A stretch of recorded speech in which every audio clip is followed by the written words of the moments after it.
Hi everybody, I'm Alyce Guynn and this is Marvin Dykhuis, and the reason he's not on the program is because we didn't have a schedule in time, but I am really happy that he could make it. I'm happy. And I'm happy you could make it. Thank you for coming out. A particular thanks to Allison Moore, who facilitates this series and helps with weaving all these words. The first time I had the experience of why there are words, I felt like I had fallen into a honey pot. I lifted up, and part of that is this amazing bookstore, so I want to give a special thanks to Malvern Books for hosting. Such a welcoming environment and just a nest of creativity.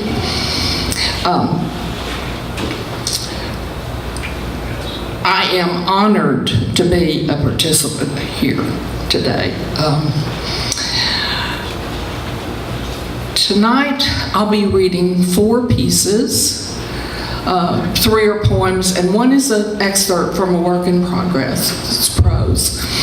And then Marvin will be helping me out during that, and then he's going to take us out with Crow's Flight, which is a poem I wrote, and he dusted it with his musical magic and turned it into a song.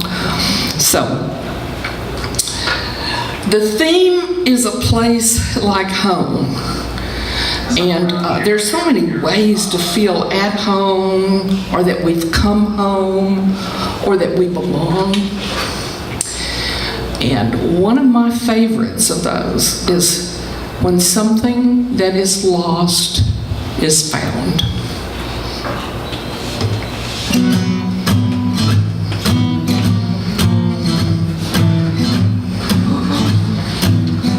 I found my jazz.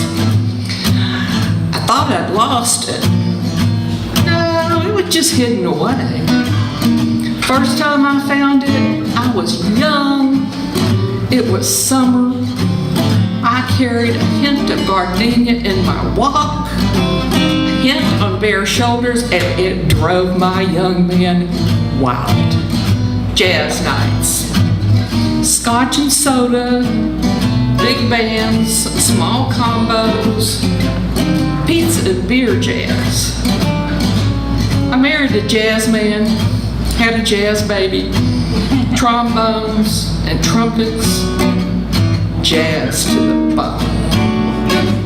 Blue lights, blue notes, the basics. Miles and Maynard, Elliott and Pound. Jazz, mama, jazz. Found my jazz, and I'm singing it, swinging it all around me like burning incense in a procession. I found my jazz, and I'm digging it like it was something new and undiscovered, like little baby wrinkles, like little hands in beach sand. I can dig it. My jazz came back. Hallelujah, do-wotting bob, betting on the bass, strutting fancy, winking. I found my jazz, finally, after all this. And it is still hot. It is still cool. It's what I got. Jazz, mama, jazz.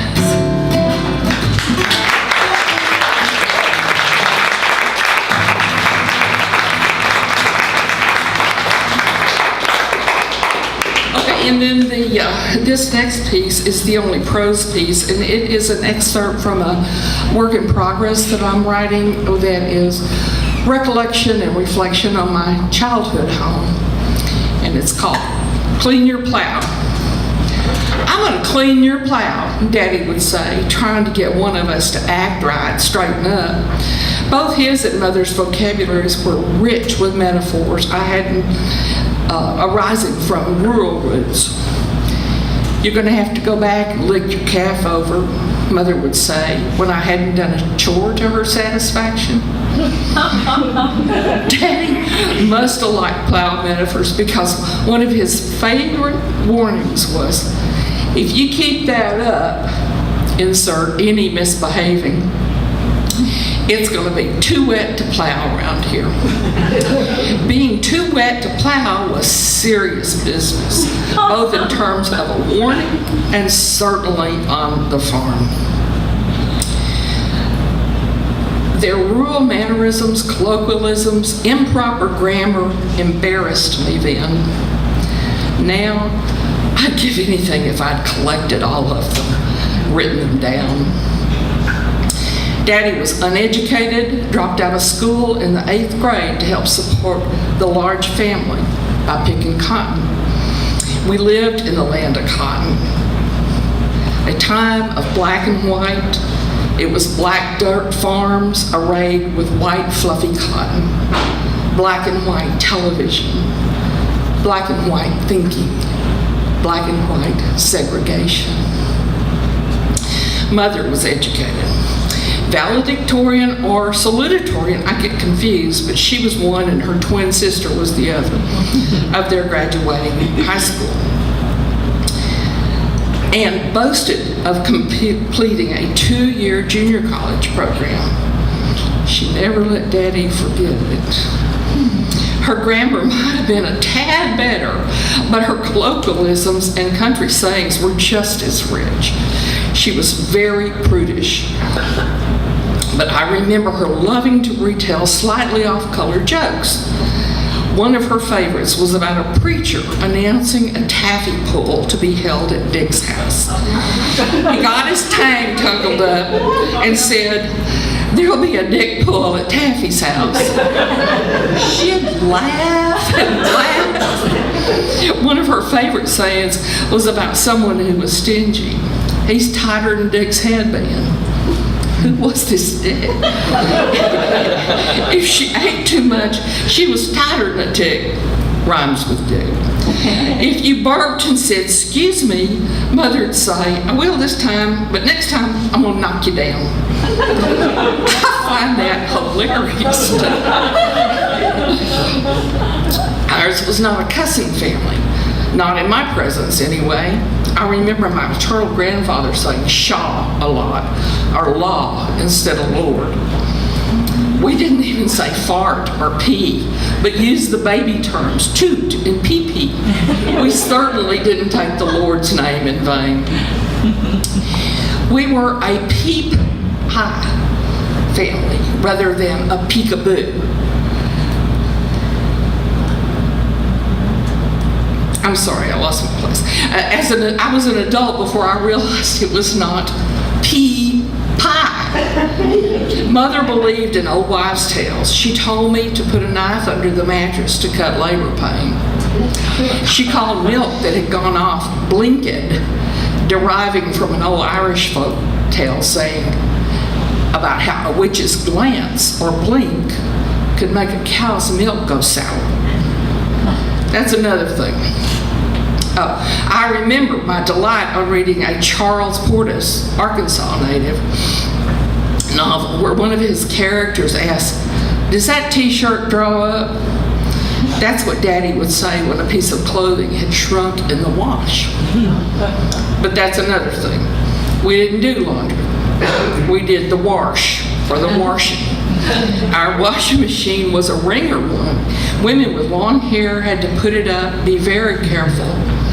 That's where that saying, "Don't get your tit caught in a wringer," comes from. We washed our clothes in the wringer washer and hung them on the line to dry.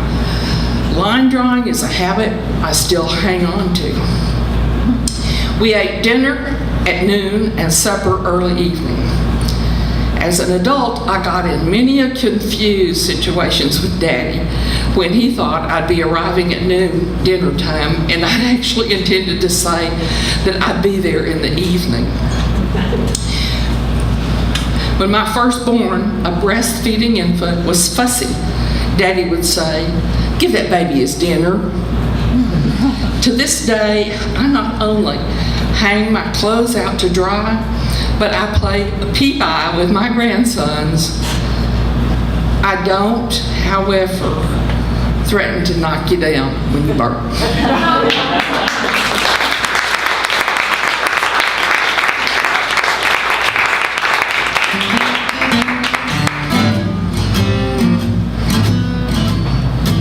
What I like about men. These are the things I like about men. First and foremost, that they are other, so very much of what I'm not. I love their fur, their dangle. I like to feel their heat rising, as well as know their cool, calm acceptance. I like the lank, long legs flung out in repose. I like the sweet sweat of their exuberance. The men I like the most do not need to suit up, except when absolutely necessary, but rather meet the world relaxed as is in the comfort of their self-confidence. I like the romp and stomp of a man experiencing excitement. I like their hard bodies and their soft hearts. I like it when they beat the drum, strum the strings. I like it when they ride wild horses chasing dreams. I like it when they sail the seas and when they fish the streams. I like them most when they love, admire, and respect me.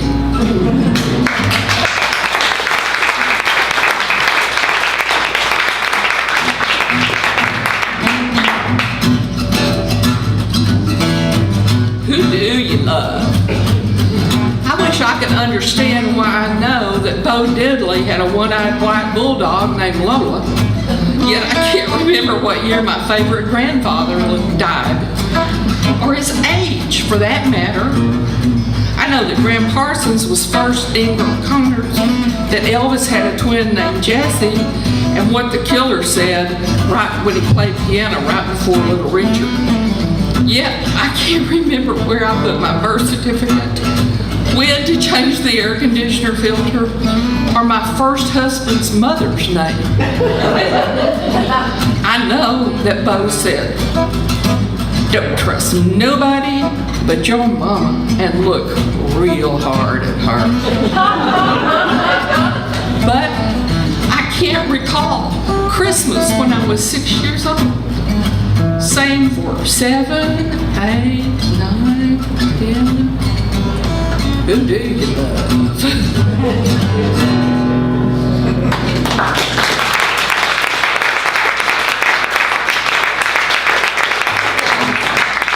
Now Marvin is going to take us home to the belonging. Thank you, Alyce. Thank you for having me. It's a pleasure writing this song with Alyce.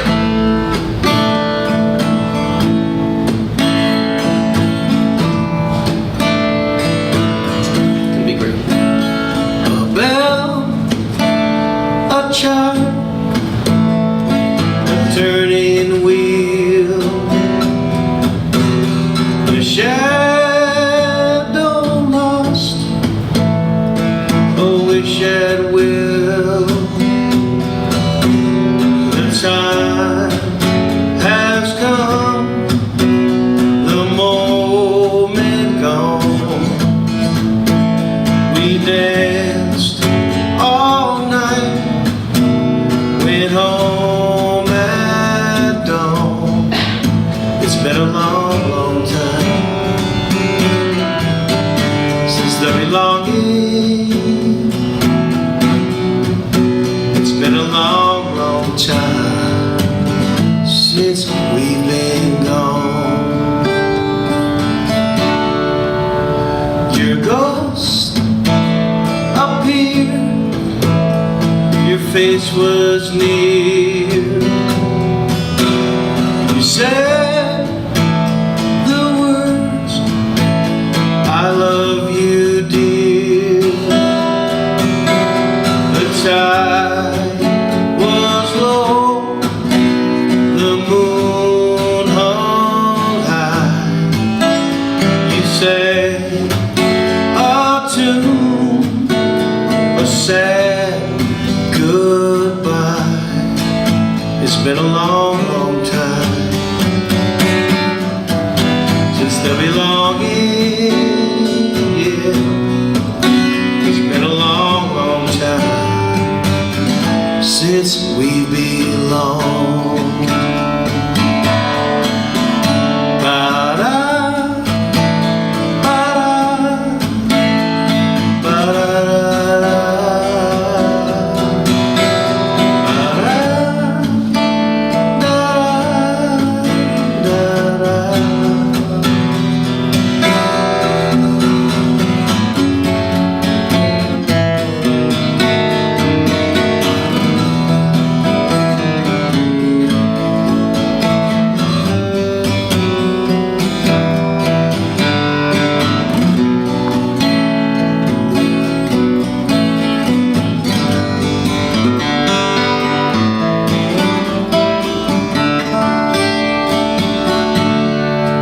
Now the sky is clear, the wind blows free,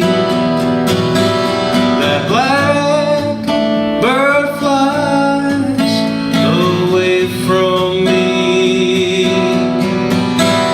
Her wings in flight tell secrets of the ocean.